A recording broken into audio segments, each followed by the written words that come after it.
오늘은 대한민국 해병대용 상륙 공격 헬기 MAH, 바로 그 화제의 한국형 하인드 소식을 들고 왔습니다. 이전부터 말도 많고 탈도 많았던 이 기체는 작년 12월 17일에 기습적으로 초도 비행을 마쳤습니다. 사실 마리논이 개발될 때 국내 여론은 상당히 안 좋았습니다. 그도 그럴 것이 수송용 헬기를 공격 헬기로 개발한다고 하니 그 성능이 얼마나 나오겠냐며 상당수의 국민들이 비난 일색이었습니다. 그런데 이런 분위기가 180도 바뀌는 사건이 발생했습니다. 얼마 전인 2025년 1월 25일에 미국의 권위 있는 군사 전문지인 워존에서 아주 상세하고 긍정적인 분석 기사가 실렸기 때문입니다. 미국 워존이 사실 웬만해서는 정치적 해석을 넣지 않고 무기의 순수 기술적 운용적 측면을 깊게 파고들기로 유명한 매체입니다. 그런데 이 워존이 MAH를 두고 러시아 밀-24 하인드를 연상케 하는 뛰어난 다목적 공격 헬기라고 소개하면서 한국의 헬기 기술력을 극찬했다는 것이 이례적입니다. 러시아의 밀-24라고 하면 구소련이 만들어낸 날면서도 병력을 태우는 공격 헬기의 대명사인데요. 그런데 한국 헬기가 그런 평가를 받으니 그동안 받았던 비난이 무색할 정도입니다. 그래서 준비했습니다. 오늘은 국민 천덕꾸러기에서 한국의 새로운 수출 효자로 거듭나고 있는 대한민국 해병대용 상륙 공격 헬기 MAH에 대해 알아보겠습니다.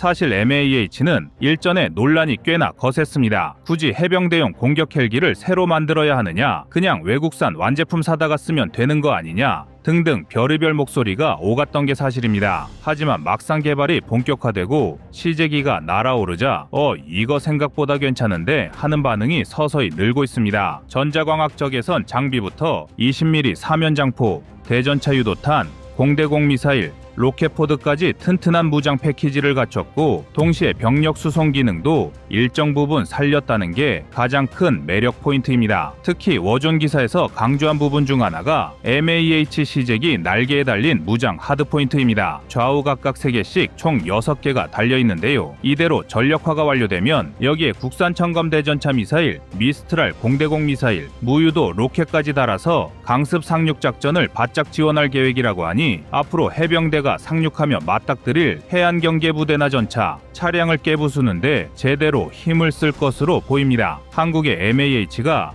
예전 러시아의 밀-24와 비슷하다고 하니 밀-24가 어떤 헬기인지 알아볼 필요가 있는데요. 밀-24 하인드는 소련이 1970년대 개발한 다목적 공격 헬기로 강력한 화력과 병력 수송 능력을 동시에 갖춘 독특한 설계가 특징입니다. 최고 속도 335km/h에 항속거리 약 450km로 보조 연료통 탑재 시 최대 1000km에 달하며 조종석과 주요 부위에 티타늄 장갑과 방탄 유리를 적용해 높은 생존성을 확보했습니다. 무장으로는 12.7mm 기관포와 23mm GSH-23L을 장착할 수 있으며 S5, S8 로켓, AT6 스투름 대전차 미사일, 공대공 미사일 등 다양한 무장을 운용할 수 있는 게 장점인데요. 또한 동체 후방 캐빈에는 최대 8명의 병력을 탑승시킬 수 있어 단순한 공격 헬기가 아니라 공수작전까지 수행할 수 있는 기동성을 자랑하는데 냉전 시기부터 현재까지 다양한 전장에서 운용되며 지속적인 개량을 거쳐 현대전에서도 여전히 실전 배치되고 있는 기체로 유명합니다. 이런 이유 때문에 우리 해병대가 공격 헬기 비행대대를 자체적으로 운영하는 시대가 열렸는데요. 한때 해병대 항공대는 1950년대에 고정익기를 운용하다가 해체됐고 이후 오랜 세월 동안 해군 항공에 통합되어 있었습니다. 그러다 2014년에야 해병대 항공대 설립이 승인됐고 급기야 마리논 헬기 30대를 기반으로 한 강습 헬기 전력을 꾸리게 되었습니다. 그리고 이제 드디어 공격 헬기까지 갖추게 되니 해병대가 독자적 항공 전력을 완성할 날이 머지않은 것인데요. 얼마 전까지만 하더라도 MAH가 등장하기 전 해병대 공격 헬기로는 외산 도입을 추진해야 한다는 주장이 상당했습니다. 사실 우리나라는 AH-64 아파치 가디언도 도입했고 미 해병대에서 운영 중인 AH-1Z 바이퍼도 괜찮은 선택지라는 말이 나왔습니다. 즉 검증된 무기를 쓰는 게 낫지 않느냐는 의견에 힘이 실린 것입니다. 이런 주장은 상당히 합리적인 의견입니다. 국내에서 처음 도입하는 무기 체계를 무모하게 개발하는 것보다는 안정적인 선택지이기 때문인데요. 하지만 국내 개발진들은 그럼에도 불구하고 국산화를 밀어붙였고, 이를 통해 우리 방산업계가 갖게 될 기술적 자립, 수출 경쟁력과 한국 해병대 특유의 작전 개념에 맞춘 맞춤형 설계가 중요한 것으로 판단해 독자 개발을 선택했습니다. 그런데 여기서 흥미로운 사실은 MAH가 완성되기까지 가장 애먹은 부분 중 하나가 해상 환경에서의 부식 방지였습니다. 마리논 개발 때도 그렇고 해병대 헬기는 늘 바닷바람을 맞으며 작전을 해야 하다 보니 부식 대책이 육군용 헬기랑은 차원이 다릅니다. 그래서 기체 표면재부터 코팅 소재, 내부 부품까지 모조리 새로 시험해야 했는데요. 그게 어느 정도냐면 군 내부 관계자 이야기를 들어보면 앞으로 군에서 만들어지는 다른 헬기나 무인기에 모두 적용해도 될 만큼 데이터를 쌓았다라고 할 정도라며 밝혔습니다. 이것이 얼마나 어려운 기술이냐면 초창기 미국이 바이퍼를 개발할 때 코팅 기술 개발에 골치를 썩였는데요. 이 때문에 바이퍼에 들어가는 모든 부품을 모듈 설계를 하고 전자계통은 빈 공간 없이 레진으로 메꿔버리기도 했습니다. 기체를 레진으로 메워버리면 염분이 들어가지 않기 때문에 이런 극단적인 설계를 했습니다. 그런데 이렇게 어려운 개발 방법을 한국이 독자 기술로 해결했다고 하니 한국의 방산 기술력이 얼마나 발전했는지 알 수 있는 대목입니다. 이와 별개로 마리논 개발 시 초기에 겪었던 로터 헤드 파손 사고는 다들 기억하실 겁니다. 2018년에 일어난 추락 사고가 정말 충격적이었습니다. 이 때문에 한동안 수리용 계열은 위험하다는 부정적 인식이 퍼지기도 했습니다. 하지만 이후 철저한 점검과 설계 개선을 거치면서 현재는 육군 수리온, 해병대 마리논 모두 꽤 안정적인 운영 능력을 보여주고 있다는 평입니다. MAH가 개발 중인 시점부터 카이 내부 테스트 영상이 살짝 유출되면서 네티즌들 사이에서 정말 하인드처럼 생겼다는 말이 많았던 게 사실입니다. 약간 짧은 스터빙에 중무장을 빽빽하게 장착한 모습은 상당히 비슷했는데요. 워존 기사에서도 이 부분을 상당히 강조하며 람보 영화에서 소련 헬기 역할을 맡았던 개조형 퓨마와도 묘하게 닮았다. 그런데 알고 보니 둘 다 같은 퓨마 계열의 DNA를 가지고 있으니 놀랍지 않다는 식으로 설명했습니다. 단순한 외형 유사성을 넘어서 한국형 MAH는 공격 임무뿐 아니라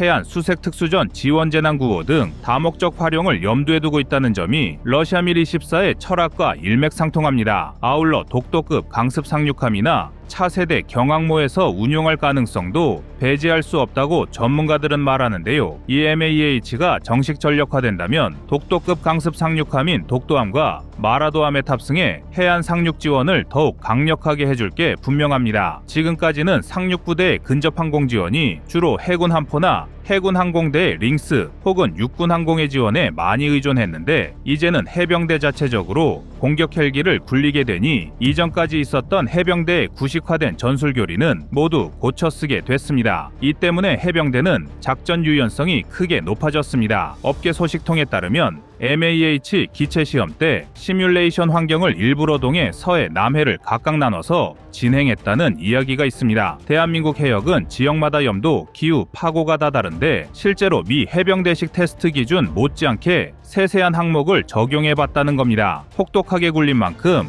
문제점이 미리 드러났고 그만큼 대처할 시간과 데이터가 많았다는 게 관계자들의 의견입니다. 그럼 이제 중요한 건 실제 양산과 실전 배치 시점입니다. 방위사업청 발표를 보면 MAH는 오는 2026년 하반기까지 개발을 완료하고 이후 양산을 통해 24대를 도입할 예정입니다. 처음에는 국내 여론이 나빠서인지 먼저 10대 정도만 드릴 것이라는 이야기가 있었는데 이제는 점점 스케일이 커지는 분위기입니다. 그럼 한국형 MAH의 성능이 어느 정도인지 궁금한데요. 그래서 공격 헬기의 대표격이라고 할 수 있는 AH-64의 아파치 가디언과 해병대 대표 공격 헬기인 AH-1Z 바이퍼와 비교해 보겠습니다. 대한민국 육군의 AH-64의 아파치 가디언은 30mm 체인건을 기본 무장으로 하며 AGM-114 헬파이어 대전차 미사일 최대 16발, AIM-92 스팅어 공대공 미사일 최대 4발, 70mm 하이드라 로켓 최대 76발을 탑재할 수 있어 강력한 타격 능력을 자랑합니다. 이에 비해 미국 해병대의 AH-1Z 바이퍼는 20mm 게틀링건과 함께 AGM-114 헬파이어 미사일 최대 16발, AIM-9 사이드와인더 공대공 미사일 최대 2발, 70mm APKWS 레이저 유도 로켓 최대 76발을 장착하며 해상작전에 최적화된 설계를 갖춘 것으로 알려져 있습니다. 반면 대한민국 해병대용 MAH는 이 20mm 사면장포를 장착하고 천검 대전차 미사일 최대 8발, 미스트랄 공대공 미사일 최대 2발, 70mm 무유도 로켓포드 최대 28발을 운용할 수 있어 미국이 자랑하는 두 공격 헬기보다는